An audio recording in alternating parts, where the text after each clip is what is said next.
Planting, gardening, and harvesting coming your way. Well, hi guys, welcome back to Linda's Pantry. And today I'm going to do some gardening. I'm bringing you along. We're going to harvest some stuff, plant some stuff, and I'll show you what's growing out there in the garden. So right now I'm going to be planting ginger.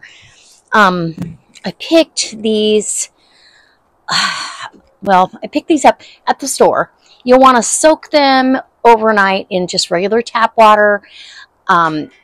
It takes off any of the residue of what they treat them with so they don't sprout on you. But each one of these nodes is going to create a sprout. Sorry, a sprout. There's some in there. So you want to try to get ones with several of these nodes that look like they could sprout. That'll sprout, that'll sprout. And you'll get plants from that. It takes a long time to get to where you can harvest ginger. About 3 to 4 months for baby ginger, which is totally fine. It just has not formed this skin yet. You can harvest it and use it immediately. It doesn't really have a shelf life, even in the fridge. You might be able to mince it up and freeze it. I don't know. I haven't done that yet. But so this one's got 3 good nodes, at least, yeah, 3 right there. And this is how I do it. Now, these were planted a week ago. Or planted. These were put in this wet, just really moist soil. I spray it down every morning with just a spray bottle and water, just like that, just to keep it nice and moist, okay? And if you pull up one of these tubers, or if this is a rhizome, you can see that node right there, and then that one and that one, those will sprout, and this will be the mother rhizome, and from there on, it will grow. Now, you can leave it in this planting medium for as long as you need to. If you're waiting on a spot to put that, I think we're going to get busy and transfer it into a grow bag. Oh yeah, this got a nice little node there. See that? See? So that's just in a week of being really shallow. You don't bury it. You're just laying it in there. Almost. In this chunk, it didn't have a note on it, so I was just curious if it would do anything. So far, no. So that's going to be how we do that. I'm going to get some gloves though, and I'll bring you in close so you can see. It's a beautiful day. We had rain this morning, so everything is absolutely fantastic. And we had enough flowers open that the bees are pollinating the squash, and it's really, this time of year, it makes me super happy because I'm looking forward to those bountiful harvest. And we are going to harvest some stuff today, so okay, so this can't be simpler. So this should give me 3 here, 4, maybe 5 off of this, 6, maybe 6. So you're going to get in here. I don't want to get dirt under my nails too much. You're going to get in there and just really get that soil. And this is just starting medium. And I got it nice and moist. It's been sitting for a couple of hours. And if you guys want to come back when these really give us some stuff to work with, let me know in the comment section. So you can have literally, once you get your ginger started, you can have an unlimited supply of free ginger. Basically, all you're paying for is the watering. And this big one, look at that. Woo! It's got a ton of, see, and this already is starting to sprout. I don't know if you can see that, but that just from soaking overnight. And this one right here, we're going to get really good results from this big mama. So that's going to be our mother plant. And I'm just going to pull this soil up and around it so it has some places to get nice and rooted. And I might, because I'm going to plant the other, I might just go ahead and use the soil from this other pot because I'm going to get these planted so I can get some of this soil out of here. Get it up a little bit higher. But that's how simple it is to get your ginger started. And then you just keep this moist. And as soon as you've got some ginger that you know that has going to give you some plants, then you can transplant them over. And you want a pot that's actually more wide than deep, because they really grow on the surface. A rhizome like horseradish or turmeric or ginger, they all grow this way. They do not grow, they don't send the roots down that far. So that's as easy as it is to plant ginger if you were not aware. And I'll just keep my other ones over here.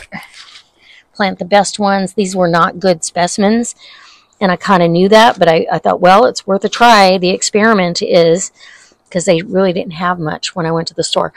But this will end up giving us all the ginger we'll need, and we'll be able to pick when it's baby ginger and then harvest all at once, and you can preserve it, whether you freeze it. It has a long shelf life, but you can freeze it, use some of it to replant your ginger. You can dehydrate it and powder it. You can do all kinds of stuff. So you can grate it and keep it refrigerated. You're good to go. Okay, let's get to some harvesting. How about that? I think I will get well, let's go take a look at the garden, because I'm telling you, things are popping. Okay, here we go. This is purple basil, and it's come slow. Planting basil from seed is way different than doing it from cuttings. I'll show you the ones I did from cuttings. And then these guys, oh, they're so delicious. This is the mammoth variety, also from seed. This lettuce was from seed, and I have picked and picked and picked. And this I'm going to pick right now, and you're literally getting down there inside, pick the leaves. I've got a beetroot right here in the center of this, but we're going to get in here and pick some of these leaves. And oh, look at anybody guess what that is? Yes, a nasturtium. So, and that's the black nasturtium. So none of them have bloomed yet. Super excited about it. But let's get a bowl, and we'll get to picking this lettuce. And then I'll take it in the house, soak it in ice water, and it'll be fresh and crispy for dinner. But it's still a tender lettuce. It's so good. And it's not, even in the heat of summer, you can see there's no latex forming. It's a very heat-resistant variety. Beautiful. And you can do this right on your deck or your patio and save a bunch of money. That kind of lettuce in the store is about $5 for 8 ounces. So this is English thyme. Beautiful. And strawberries. Now, strawberries, I did a couple of things. We already picked this morning because they were ready, but and delicious. This container has done so much better than I thought it was going to. It's produced, and it's healthy, and the foliage is healthy. Everything is great. I've fertilized it with fish fertilizer a couple of times, yesterday in fact, but these other ones, they said to leave them in the pot. They produce a few little berries, but they really aren't taking up the water properly. I'll be separating those plants out and transplanting them. Look at that. That is a patio tomato. And when I planted that, I planted with blood meal and all-purpose fertilizer, organic fertilizer. And boy howdy, those were little plugs of alyssum. And now look at them. But that's the best producing patio tomato that I've ever grown. And this is rhubarb that I grew from seed in the rock wool. And this one, see, she's suffering. I may just take her apart now. Got mint here, and look at the jungle. Oh my goodness. Okay. And I'm super excited. I get to show you nasturtiums in bloom. Yeah. So this is rhubarb. I took the parsley that was going to seed. I took it out of here, and this is just come back to life. It was competing for water. It was competing for all kinds of stuff. So I took it out, and oh, now I got a broken stem. Anytime you have a broken stem on rhubarb, take it out, because it's just going to corrupt your plant. So rhubarb. Blueberries, but the dogs come out here and pick them, and I don't care. They're for the birds and the dogs, and the dogs love them, so it's pretty cute. This is my bed of beets, and I've got nasturtiums, which are edible. I've got arugula and Swiss chard, and this is the Fort Hook Swiss chard. But because I've been hit with so much leaf miner, none of these leaves get a chance to get big enough. So, but I'll bring you over here when I pick some of this. I'm going to harvest some. But you can see, so this guy right there, can you see that? That's leaf miner work. And you literally, you can eat the rest of the leaf. And here's another one. Yeah. And that's just since last night, because I come out here every day and get these off of here. You should discard them. You can see on the back of the leaf, that white, that is your leaf miner, and they burrow into the leaf, and they just destroy the plant. So if you get it off, throw it away. All in all, though, even with that being said, it's still really doing well, this whole bed. But art nasturtium is beautiful. And the whole plant is edible and very good for upper respiratory. It's a natural antibiotic. I eat the leaves and flowers every day. So I'm excited for new seeds and seed pods and the black ones to bloom. These said they were orange, but these are all hot pink and red. Beautiful. Absolutely beautiful. More nasturtiums and rhubarb over there. And I did plant some of the black nasturtiums when I got the seeds. So when I pulled out the lettuce that was in here, I planted it back up with that. I've got some green onions and arugula. Wow. And over here, ooh, we have peas and beans. And let's see what else. Sorry, if this is making noise, I apologize. A little bit of basil. Now these were from cuttings. So, and you just literally top these plants off, and they will get bushier and bushier. And I've got nasturtiums, a little kale plant that I just put in there that I started from seed. And now's the time if you want. Oh, look it, we got peas. Nope, that one's going in my mouth. There's a couple on here I need to get off. I see some in there, so we'll be picking here in a second. These are so sweet, so good. Cucumbers, and there's some flowers and little baby cucumbers coming on. Look at that. And it doesn't, they take off. You have no idea how fast. And these are a slicing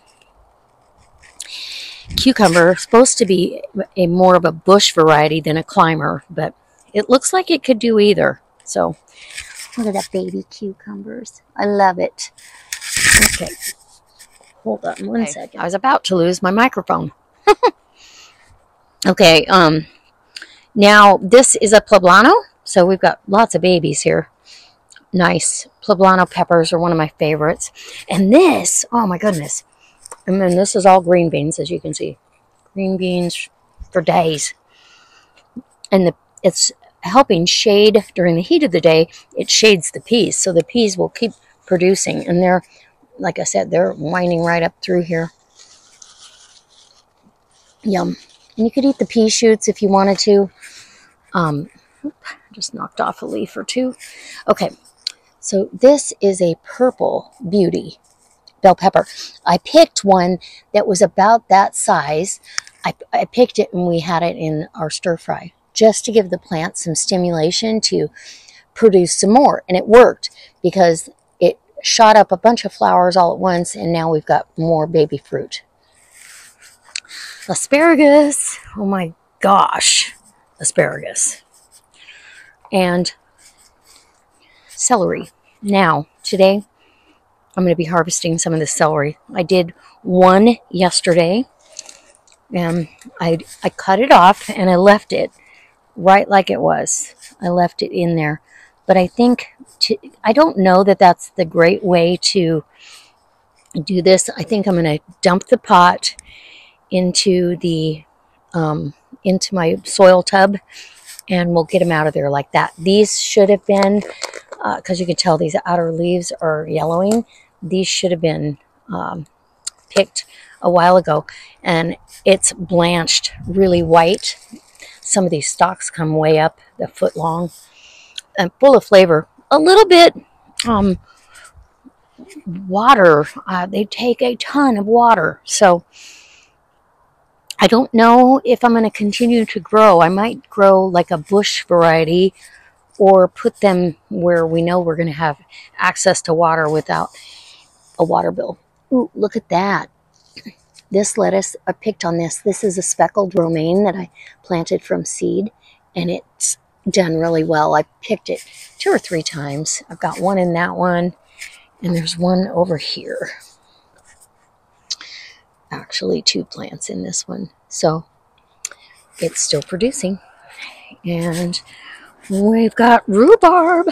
Okay, this, I need to pick some of this rhubarb today as well, because it needs to be thinned out, and you got nice big heavy stalks in here. Look at that. Look at that. That's a wonderful plant. The red rhubarb have shorter, thicker stems. And I have tomatoes, and I've got both. These are, I believe this is a Brandywine tomato. These are all Romas that I did from seed, and they were seeds from that had expired 2 years ago. Not too bad. There's 8 plants in there and 8 in here, and they're a determinant. So you say you don't have to prune them, but I have pruned them to get airflow in there because there's tons of tomatoes in here. There's little tomatoes everywhere in there. I don't know if the camera's going to focus. Let's see if I can get some shots. There's some shots of tomatoes, and they need that sunlight. Little baby tomatoes in there. Yeah, we're going to get a ton, pretty sure, of Romas, and they're loaded with flowers, so we're good to go. Ooh, looky, looky. There we go. That one's mine. This is a sunset. I believe that's called a sun sugar. Sorry. Yum. Okay. This kale plant, when you see the rest of them and the one you saw over there, they were all planted in the same time. This one's thriving in this bag. These are the Geranium Kiss tomatoes that I planted from seed. And I'm planting them late, but I plan on them ending up in the greenhouse. So, pretty fun. Red bell pepper. There's a jalapeno, I believe, down in there buried in the tomatoes. Some lettuces and some more nasturtiums. Okay. Rhubarb from bare root this year. This is beets in the grow bag from seed. Carrots, and oh, look at them. So happy. This finally bloomed. It's so pretty. These make me so happy. And these are also edible flowers. That is a bachelor button, and they come in just a multitude of beautiful colors. And this one, they call it red, but it's hot pink. Some more baby rhubarb, and my parsley and thyme, and all that has gotten pretty overgrown. More carrots. These are the black carrots. So they actually are a dark, dark, dark purple. I don't want to pull it because that one's getting big. But they're a dark purple carrot. Let me see if I can pull a little root and let you see. Look. See how that root, the whole thing, is purple. If it'll focus, yeah. And it's got a very, very delicious, in fact, I'm going to eat this, a really good flavor. Let me get this cleaned up a little bit so you can see what I'm talking about and how vibrant these carrots are. Now that you get the dirt off, can you see? I don't know if it's going to focus now. See that? Beautiful. Beautiful. Mm-hmm. Mm. And the tops, carrot tops are edible too. So if you don't have enough carrots to put in a soup or stew, and you've got carrots growing, go cut some tops off and get after it. More geranium kiss. So I think I have 9 altogether. And my main goal is to collect seeds because these guys are worth their weight in gold. When you buy the seeds, you only get 10, and they didn't have a very good germination rate. So I've got leaf miner again on these beets, but I'll just get these off and get my scissors. Thyme, and this is basil that I propagated just off of cuttings. So beautiful. Arugula, zucchini. We already picked 2 off this plant. We got a couple more coming on. You can definitely tell the difference between summer squash in a grow bag like this opposed to in the ground. This is cause romaine. It's what I have up on the deck. It is wonderful. And I've thinned it out a little bit. I'll thin out a few more plants just so they have room to go. And a strawberry runner that rooted, so a nice healthy strawberry plant, along with rhubarb. No, is this rhubarb? Nope.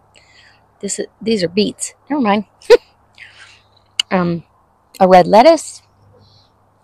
This is celery that I planted from a celery butt that I bought from the grocery store. Now we've got organic celery growing, and I did use some of the leaves this morning in a chicken soup. So those are all beets in there and Swiss chard. And the reason I covered it is to keep that leaf miner out. And so far it seems to be working, but I'll uncover it for you.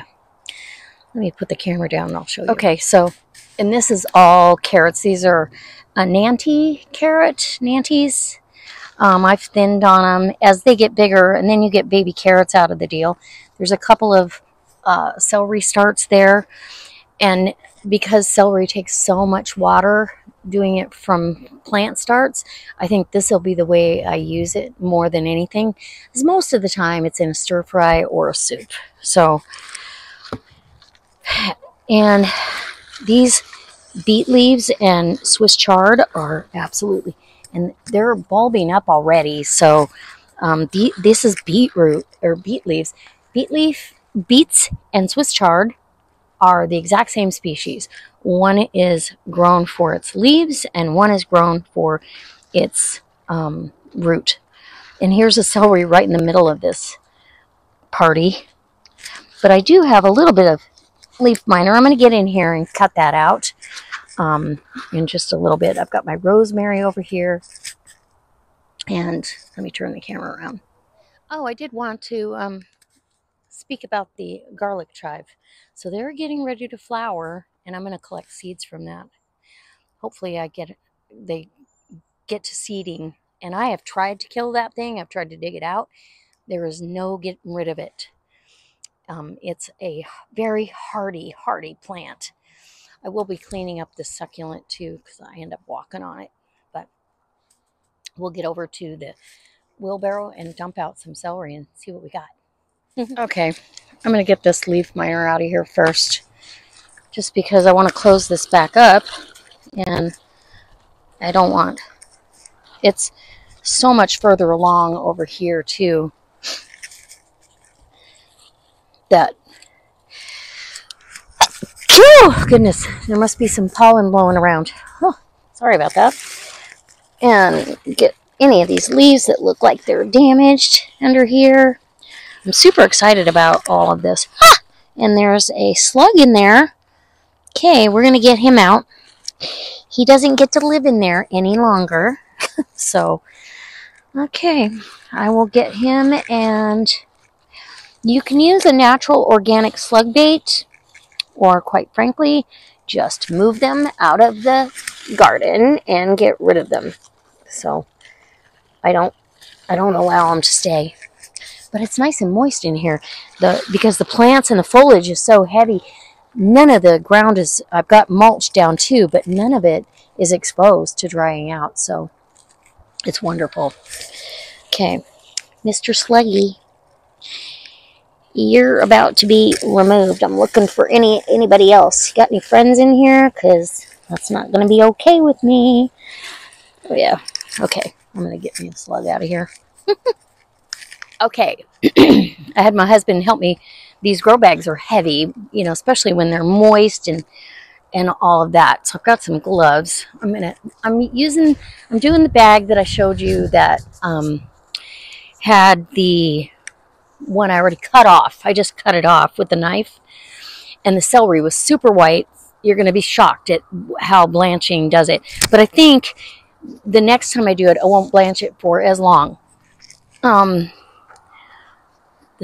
It has a really good flavor. They're very good, and the darker stems are really good too. So we're just going to cut what I tied the paper on with. Cut that out. Get that paper off there, and we collared them up further because they were getting so tall. I mean, this celery stalk is way up here. It's over a foot long. So you're going to find earwigs. They're just going to be in there. Anything moist is going to attract them. And I found a slug in here yesterday, and there's some right now. So we're going to take those out of there. They haven't gotten enough damage because they're little. I don't know where the heck they come from, but I think next, to be really honest with you, I like growing it from the butts from the grocery store because I don't get all this. I don't get all the gross bugs. So we're just going to pull this up if we can. And I'm going to reuse this soil. So it's going back in here. And if you think of how expensive grocery store, okay, I apologize for that. I had an alarm on my egg bites. So I wanted to make sure I didn't miss that, even though they're fine in the sous vide machine. But, okay, so like I said, you're going to see some stuff in here that you're not going to be overly thrilled with. And I just broke one. But you're going to clean all this up when you get it washed up. I'm going to get in here. Celery have a lot of hairy roots. It's like, makes sense why they cut it off at the root. Like right there. At the, so I think I'm going to go grab a knife. I'm going to cut that off, and then we'll dump the dirt out. But it's a chore. So guys, if you like this sort of content, I hope that you will give me a thumbs up, subscribe to the channel, and share it around. It really helps me out. And we're going to be bringing you a lot more of the gardening and being a little more self-sufficient, which I've always tried to be, but, you know, you can only do so much. And now's the time to get really busy trying to be self-reliant. All right. See you next time. Bye. Thank you guys for indulging me and staying along for the whole video. I appreciate you.